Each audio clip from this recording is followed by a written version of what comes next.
आज के इस क्लास में हम कक्षा 8 के विज्ञान से अध्याय 8 बतलाएंगे। इसका नाम है दाब और बल का आपसी संबंध। तो इसके सभी प्रश्न एवं उत्तर को हम बतलाएंगे। तो आप लोग वीडियो को शुरू से लेके अंत तक देखिए और चैनल पे नए तो चैनल को सब्सक्राइब करके घंटी को बजा दीजिए। तो चलिए अब हम प्रश्न की ओर बढ़ते हैं।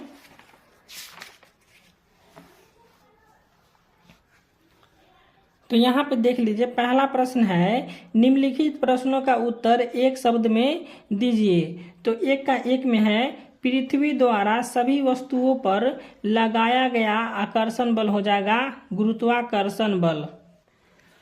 दूसरा प्रश्न है इकाई क्षेत्र पर कार्य करने वाला बल दाब हो जाएगा, इसका आंसर हो जाएगा दाब।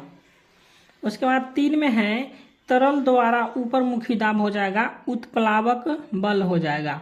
उसके बाद 4 में है वह बल जो वस्तुओं को जल में तैरते हुए रखती है, उत्प्लावक बल जो है सो वस्तुओं को तैरते हुए रखती है। उसके बाद 5 में है इकाई क्षेत्र पर लगने वाला वायु दाब वायुमंडलीय दाब हो जाएगा। उसके बाद दूसरा प्रश्न है खाली स्थानों को भरिए। तो यहाँ पे 2 का 1 में दिया हुआ है ठोस द्वारा केवल खाली जगह में आ जाएगा नीचे दिशा में दाब आरोपित किया जाता है। उसके बाद 2 में है वायु द्वारा आरोपित दाब का मान यहाँ पे हो जाएगा सभी दिशा में होती है। ये सभी लिखा हुआ, ठीक है, फिर से हम लिख देते हैं, आप हो जाएगा सभी। उसके बाद 3 में है द्रव द्वारा आरोपित दाब, ये भी हो जाएगा सभी दिशा में होता है। उसके बाद 4 में है दाब की इकाई, दाब की इकाई क्या होता है पास्कल है, यहाँ पे खाली जगह में आ जाएगा पास्कल, तो लिख दीजिएगा यहाँ पे पास्कल। उसके बाद 5 में है जल की गहराई में दाब का मान जो है सो अधिक होता है, यहाँ पे खाली जगह में आ जाएगा अधिक।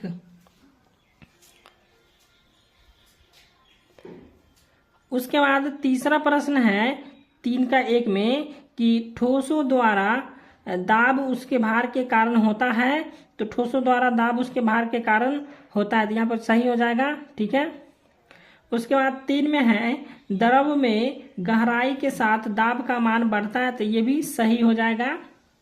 उसके बाद 3 में है वायु में भार होता है, तो ये भी सही हो जाएगा। उसके बाद 4 में है क्षेत्रफल का मान घटाने पर दाब का मान घटता है, तो यह गलत हो जाएगा। चौथा प्रश्न है बल एवं दाब में क्या अंतर होता है, ठीक है। तो इसका क्या करना है, बल एवं दाब में अंतर लिखना है। तो यहाँ पे हम लिख दिए हैं, इस साइड बल लिखे हैं और इस साइड दाब लिखे हैं। तो बल का हम लिखेंगे कि बल वह भौतिक कारक होता है जो किसी वस्तु पर लगकर उसके स्थान को परिवर्तित कर देता है, बल कहलाता है। उसके बाद दाब में हो जाएगा जबकि प्रति एकांक क्षेत्रफल पर लगने वाले बल को दाब कहते हैं। उसके बाद दूसरा में हो जाएगा बल एक सदिश राशि है और दाब एक अदिश राशि है, तो ये हो गया बल एवं दाब में अंतर।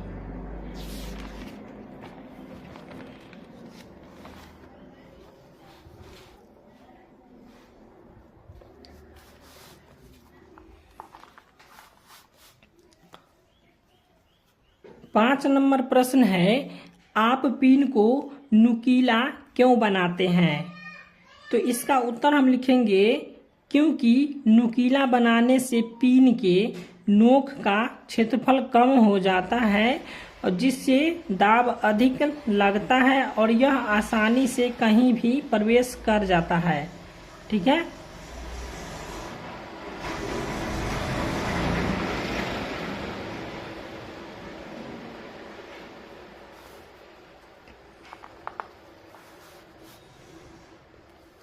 उसके बाद 6 नंबर प्रश्न है आप अपने सिर पर कितना वायु का भार, यहाँ पे लिखा हुआ है भार को ढो रहे हैं। अगर आपके सिर का क्षेत्रफल 100 वर्ग सेंटीमीटर है, तो यहाँ पे लिखेंगे अगर आपके सिर का क्षेत्रफल 100 सेंटीमीटर है तो आपका सिर 100 केजी भार का वजन करेगा।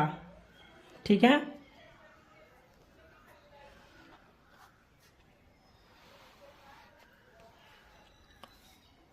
उसके बाद 7वां प्रश्न है पर्वतारोही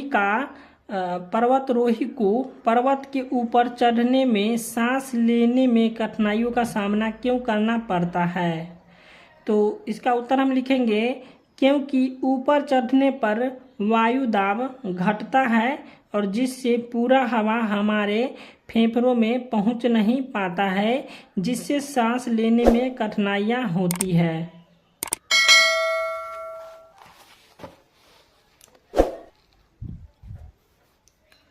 उसके बाद 8 में है पास्कल ने कैसे दर्शाया कि द्रव सभी दिशाओं में दाब आरोपित करता है।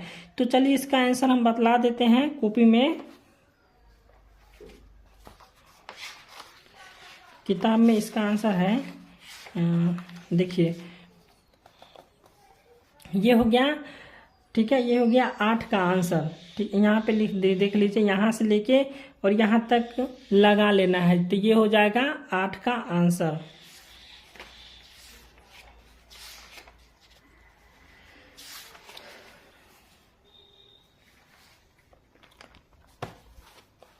उसके बाद 9वां प्रश्न है आप किसी स्थान पर वायु दाब कैसे निकालेंगे। एक साधारण वायु दाब मापी निर्माण एवं कार्यविधि का वर्णन कीजिए।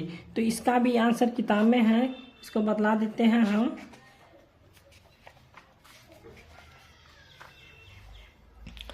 तो यहाँ से देख लीजिए, यहाँ पे लिखा हुआ है मोनोमीटर को बनाने, तो ये हो जाएगा 9 नंबर का आंसर है। ठीक है, तो यहाँ से लेके क्या करना है, यहाँ से लेके यहाँ तक लिखना है। उसके बाद फिर यहाँ से लेके यहाँ तक लिखना है।